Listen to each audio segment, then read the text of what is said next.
आज की इस प्रवचन में जानेंगे कि आखिर मुख्य द्वार पर जल छिड़कने का समय क्या होता है और सही विधि क्या होती है। किस समय हमें जल छिड़कना चाहिए, मुख्य द्वार पर क्या मुख्य द्वार पर जल छिड़कने के लिए स्नान करना जरूरी है या बिना स्नान किए भी मुख्य द्वार पर जल का छिड़काव किया जा सकता है। झाड़ू लगाने से पहले या फिर झाड़ू लगाने के पश्चात जल छिड़कना चाहिए। और एक और प्रश्न आया है कि क्या मासिक धर्म में हम अपने घर के मुख्य द्वार पर जल का छिड़काव कर सकते हैं या मुख्य द्वार पर दीप दान कर सकते हैं। और जल से ही जुड़ा हुआ एक और प्रश्न है आपका कि मंदिर में जो प्रतिदिन हम एक जल रखते हैं उस जल का हमें क्या करना चाहिए, किस प्रकार प्रयोग करना चाहिए। क्या हम उसे खाने में प्रयोग कर सकते हैं या फिर हम किसी पौधे में डाल सकते हैं। उस जल का उपयोग किस प्रकार से होना चाहिए। और मुख्य द्वार पर जल छिड़कने से संबंधित आपका अगला प्रश्न है कि कई ऐसे लोग हैं जो कि फ्लैट में रहते हैं, कुछ ऐसे लोग हैं जो कि किराए के मकान में रहते हैं, एक ही कमरे में रहते हैं, तो उन्हें अपने घर पर मुख्य द्वार पर दीप दान किस प्रकार से करना चाहिए, जल किस प्रकार छिड़कना चाहिए, मतलब वह किस जगह को मुख्य द्वार मानकर वहां पर मुख्य द्वार से जुड़े हुए उपाय करें। तो आज की प्रवचन पूरी तरह से आपके प्रश्नों पर ही आधारित है, इसलिए बहुत महत्वपूर्ण है और ध्यान से जरूर सुनिए। तो आप जानते हैं कि मुख्य द्वार पर जल छिड़कने का सही समय क्या होता है और सही विधि क्या होती है।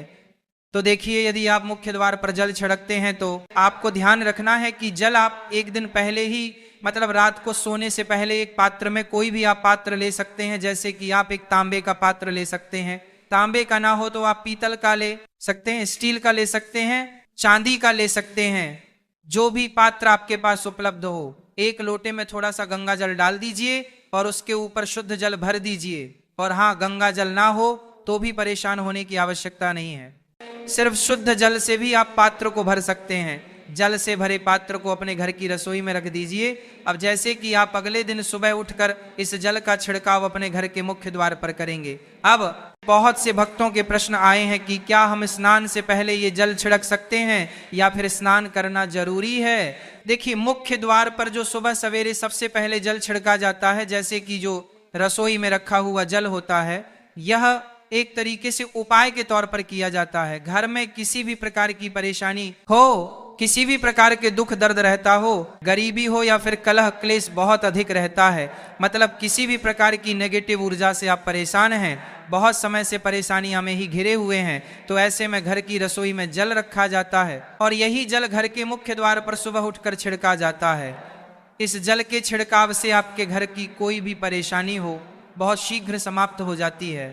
उपाय को करने से आपके घर में सुख समृद्धि भी आती है, कलह क्लेश से भी मुक्ति मिलती है, बीमारियों से भी मुक्ति मिलती है।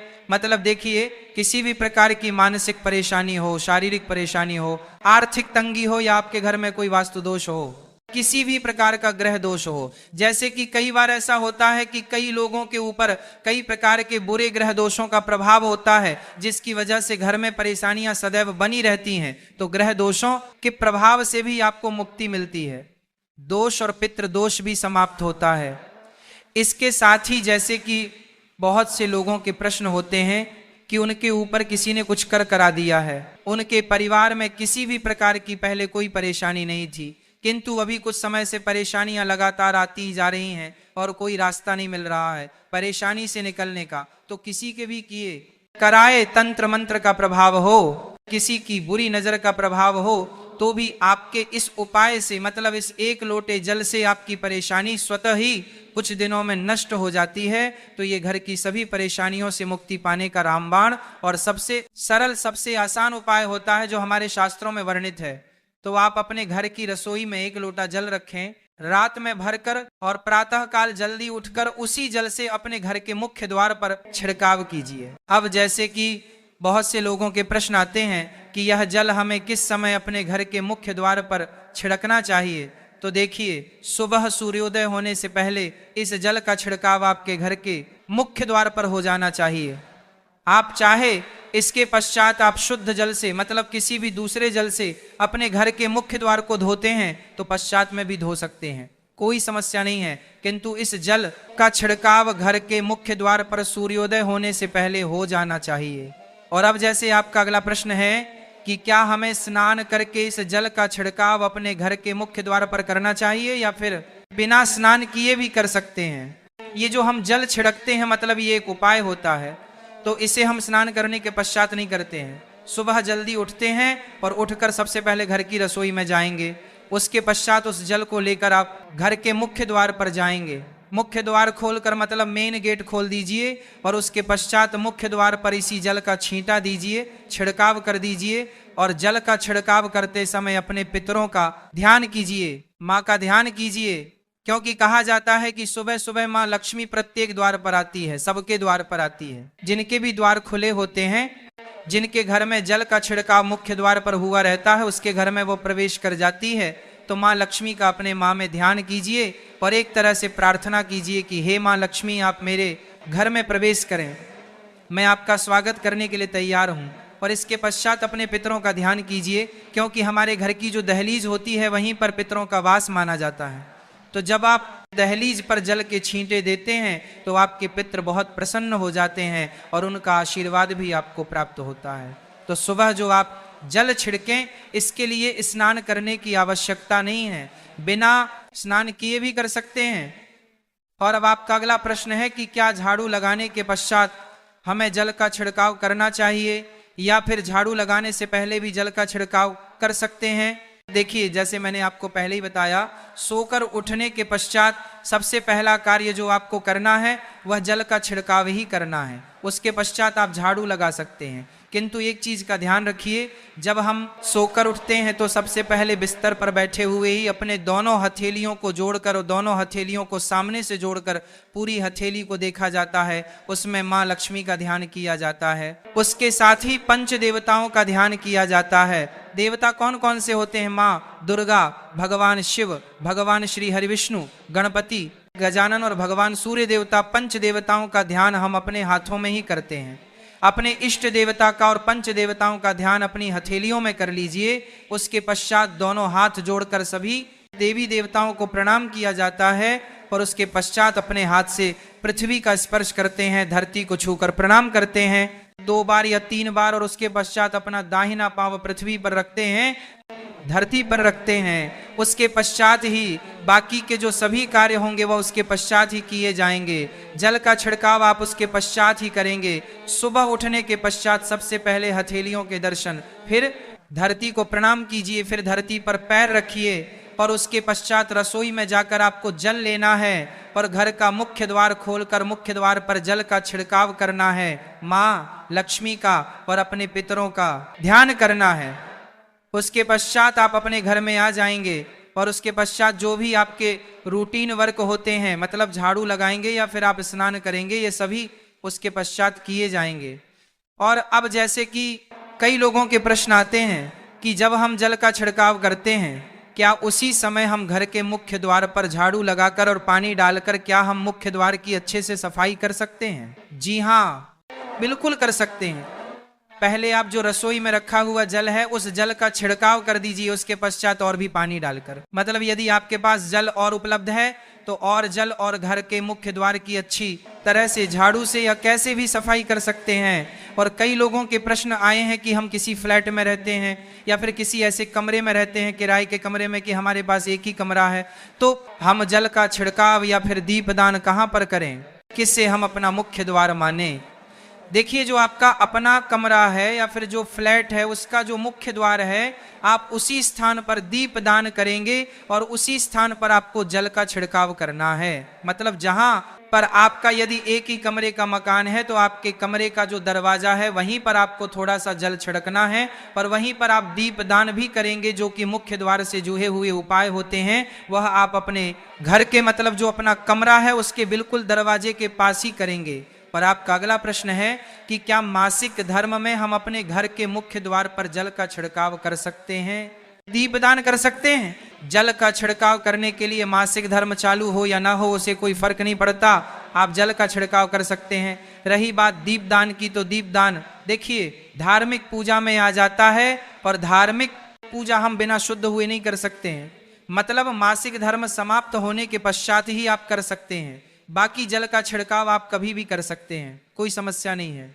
और अब आपका प्रश्न है कि क्या मंदिर में जो हम जल रखते हैं क्या वो रखना जरूरी है, और यदि हम रखते हैं तो उस जल का क्या करें? देखिए, मंदिर में जल रखना बहुत जरूरी है। जल एक ऐसी चीज होती है जिसमें सभी प्रकार की जो एनर्जी होती है ऑब्जर्व हो जाती है। तो जो हम पूजा पाठ करते हैं, मंत्रों का जाप करते हैं या वहां पर प्रार्थना करते हैं, जो भी हमारे अपने मन की कामना भी कहते हैं, तो सभी चीज उस जल में समाहित हो जाती हैं। इसलिए पूजा करने से पहले घर के मंदिर में 1 लोटा जल रखा जाता है और उसके पश्चात दीपदान, मतलब एक दीपक प्रज्वलित कर दिया जाता है। ये अग्नि और जल का एक तरह से बैलेंस भी हो जाता है और इसीलिए शास्त्रों के अनुसार घर के मंदिर में 1 लोटा जल भी सदैव होना चाहिए और दीपक भी प्रज्वलित करना चाहिए। तो अब इस जल का करना क्या चाहिए? देखिए, हम जल रखते हैं, सुबह की पूजा में रखते हैं, मतलब सुबह जो हम पूजा करते हैं, प्रातःकालीन पूजा, उस समय जल रखा जाता है और वह जल हम अगले दिन उठाते हैं। मतलब जब आप अगले दिन पूजा करने जाते, स्नान इत्यादि करने के पश्चात, तो आप उस जल को उठाते हैं। सबसे पहले तो उस जल का प्रयोग सुन लीजिए। आप अपने घर के सारे कमरों में, मतलब पूरे घर में उस जल का छिड़काव करते हैं। इससे आपके घर का शुद्धिकरण हो जाता है, क्योंकि वह बहुत ही पॉजिटिव एनर्जी से भरा हुआ जल होता है। उस जल का छिड़काव करने से किसी भी प्रकार की नेगेटिव ऊर्जा का प्रवेश आपके घर में नहीं होता, किसी भी प्रकार की परेशानी आपके घर में हो। यदि आप नियमित तौर पर उस जल का छिड़काव करें अपने घर में, तो निश्चित ही आप परेशानियों से मुक्ति पा जाते हैं कि यह कराएं तंत्र मंत्र के प्रभाव से मुक्ति पा जाते हैं। इसका उपाय आप कर सकते हैं, जैसे कि घर में कोई बीमार है तो आप इस जल को उस व्यक्ति को पीने के लिए दे सकते हैं। और ये जल इतना पावरफुल होता है कि इस जल को पीने से बड़ी बीमारियों से, मतलब लंबी बीमारियों से भी धीरे धीरे राहत मिलने लग जाती है। कई बार होता है ना कि आप लोगों के प्रश्न आते हैं कि दवाई तो हम कर रहे हैं, किंतु दवाई हमें लगती ही नहीं है, दवाई का कोई प्रभाव ही देखने को नहीं मिलता। तो ऐसे यदि उस जल को पीने के लिए रोगी को दिया जाए तो बहुत अच्छी दवाइयां काम करने लग जाती हैं।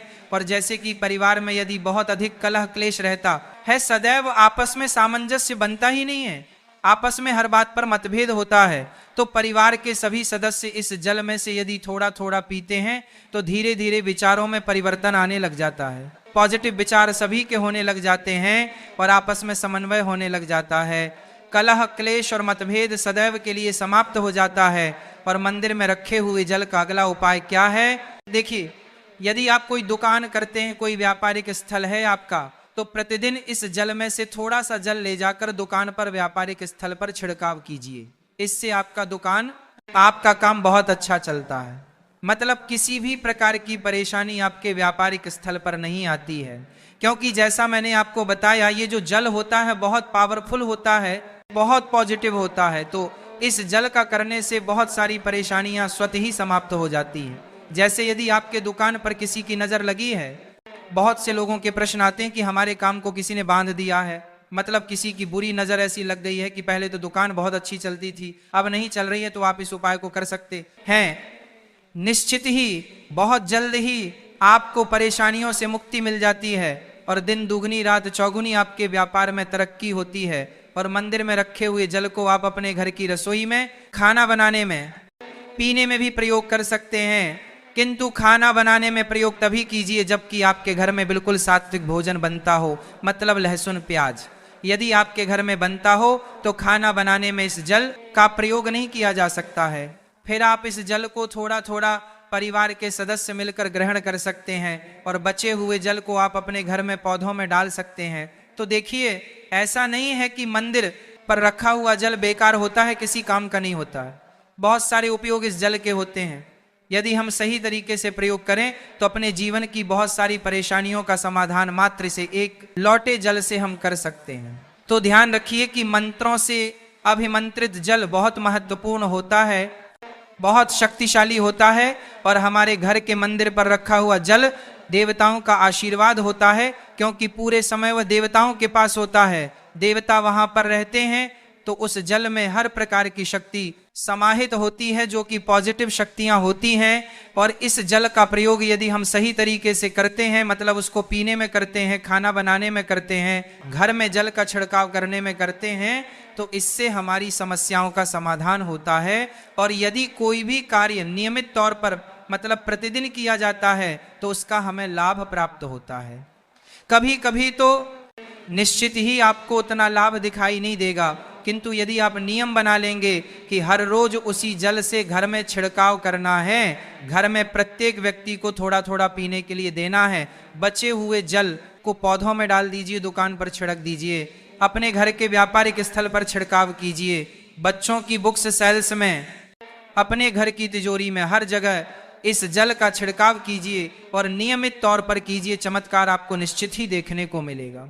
इसी प्रकार से जो रसोई में रखा हुआ जल होता है उसका छिड़काव अपने घर के मुख्य द्वार पर कीजिए, तो इसका भी आपको लाभ बहुत ही शीघ्र दिखाई देगा। किंतु इसे अपने रूटीन में शामिल करना होगा, प्रतिदिन नियम से यह कार्य करना होगा, तभी आपको लाभ देखने